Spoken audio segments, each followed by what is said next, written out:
పద్దెంది పడిమెట్ల పైకెక్కి గుడికేగు భక్తులకు ఎదురొచ్చే బంగారు స్వామి ఇరుముడులు స్పృశించి శుభమనుచు దీవించి జన బృందముల చేరే జగమేలు స్వామి తన భక్తులొనరిల్చు తప్పులకు తడబడి ఒక పక్క ఒరిగెన ఓంకారమూర్తి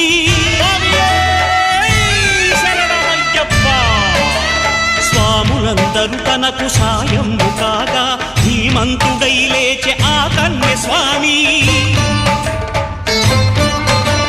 పట్టబంధము వీడి భక్తతతికై పరుగు పరుగున వచ్చె భూమిపైకి నరుడై